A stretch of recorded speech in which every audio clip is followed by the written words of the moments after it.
Data security technical controls. इस video में हम बात करेंगे कि जो डेटा आपके पास पड़ा है, खास करके जो पर्सनल डेटा पड़ा है, उसको आपको कैसे सिक्योर बनाना चाहिए और क्या टेक्निकल ब्रॉड कैटेगरीज हैं डेटा सिक्योरिटी की।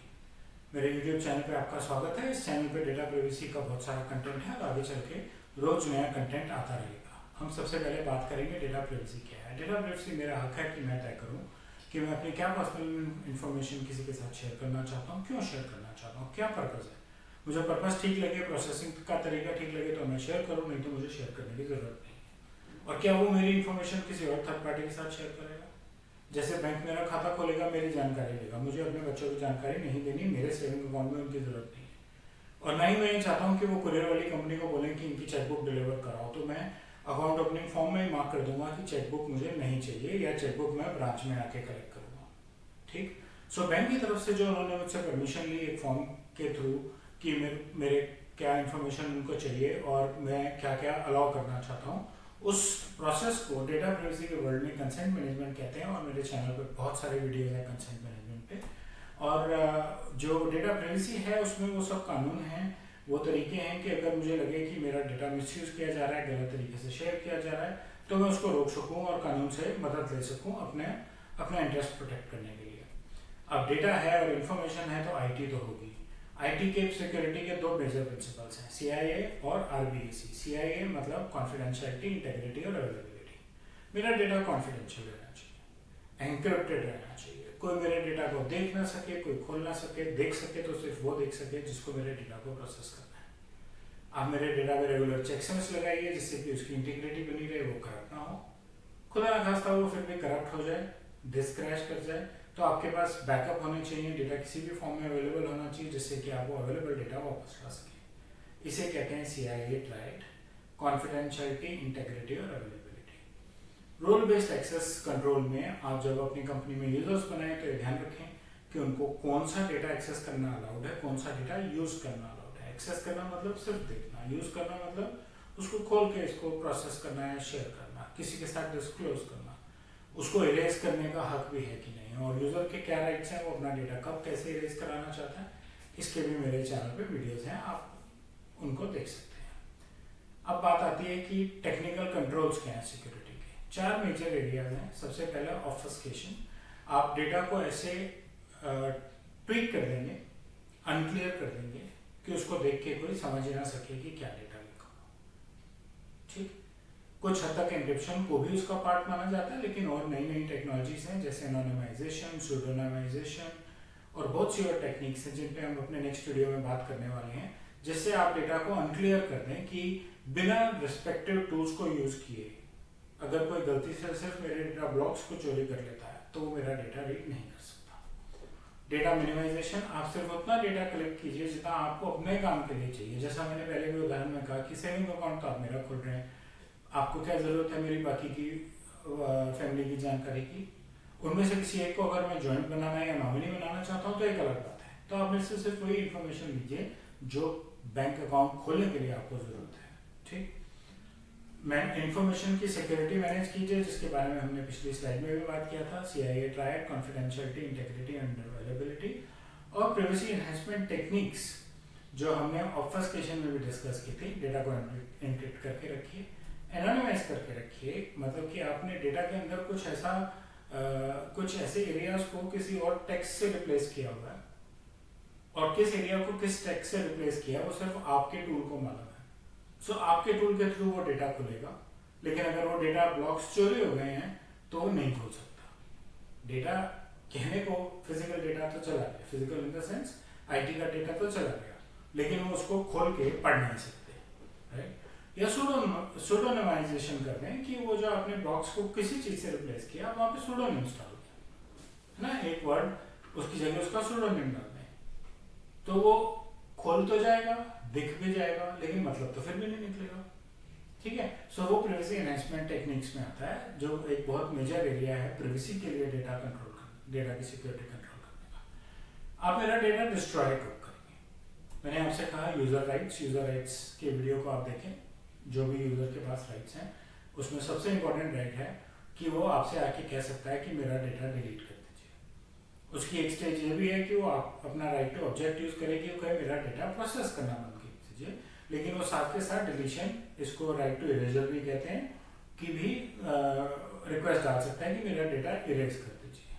ठीक, जीडीपीआर गाइडलाइंस में आपको 30 to 45 डेज में डेटा इरेज करके देना होगा। आपकी कंपनी की पॉलिसी या डेटा प्रोसेसिंग की पॉलिसी ये कहती है कि प्रोसेसिंग खत्म होने के बाद, जिस काम से आपका डेटा लिया गया है वो पर्पस खत्म होने के बाद हम आपका डेटा डिलीट कर देंगे। तो अगर आज आप मुझे फाइनल रिपोर्ट दे देते हैं तो आप मेरी इंफॉर्मेशन आज के 30 डेज में रिमूव कर देंगे, आगे रखेंगे नहीं अपने पास। या फिर जब रिटेंशन पीरियड एक्सपायर कर जाए, आपने अपने यूजर्स का डेटा कलेक्ट किया हुआ और यूजर्स को बोला हुआ है कि ये डेटा मेरे पास सिर्फ 6 महीने के लिए रहेगा।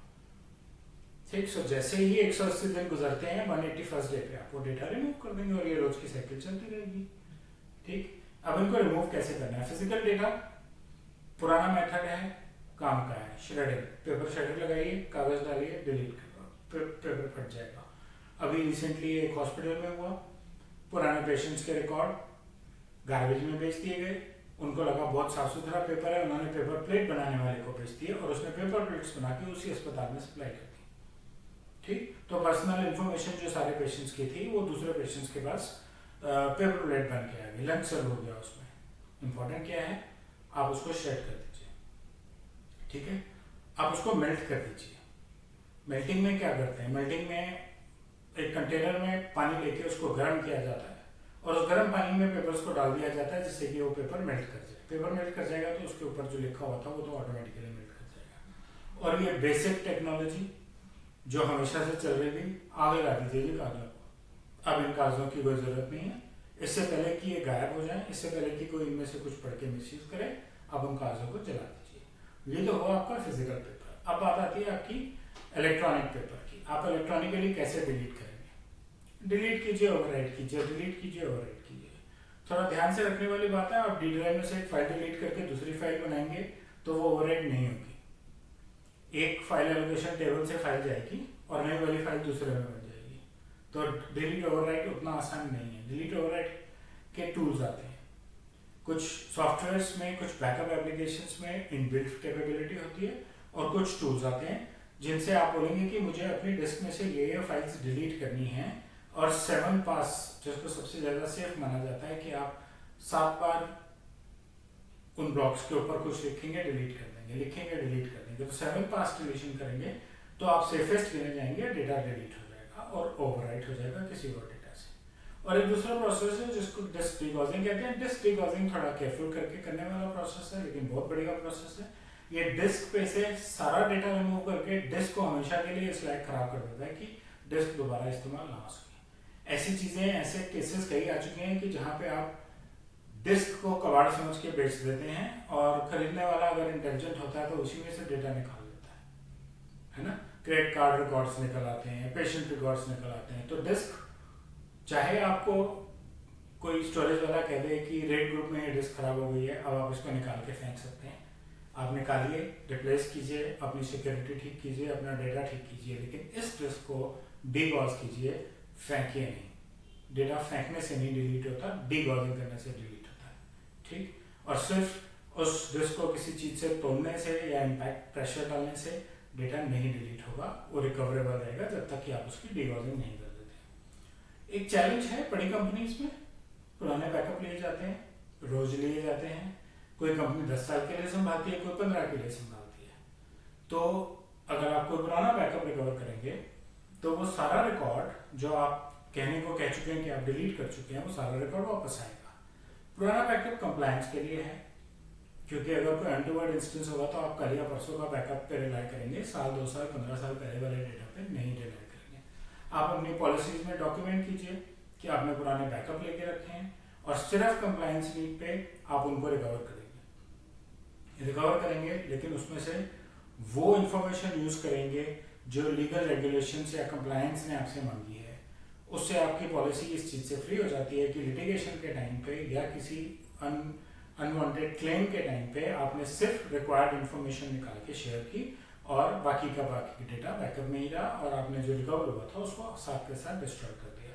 क्लियर पॉलिसीज एक बहुत अच्छा तरीका है और पॉलिसी को यूज करने की डेमो देना है। फॉर एग्जांपल, आपने डॉक्यूमेंट किया है कि आज हमने ये डेटा 10 साल पुराना रिकवर किया। क्यों रिकवर किया? क्योंकि लिटिगेशन में XYZ यूजर का कुछ डेटा चाहिए था।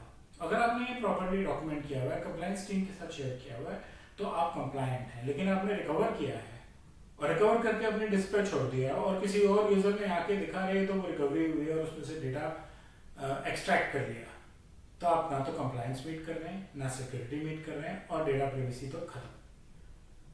ठीक। सो सिक्योरिटी कंट्रोल्स पे फिलहाल के लिए इतना ही कंटेंट। मुझे उम्मीद है आपको मेरा वीडियो अच्छा लगा होगा। आप लाइक और बेल आइकन दबाएं।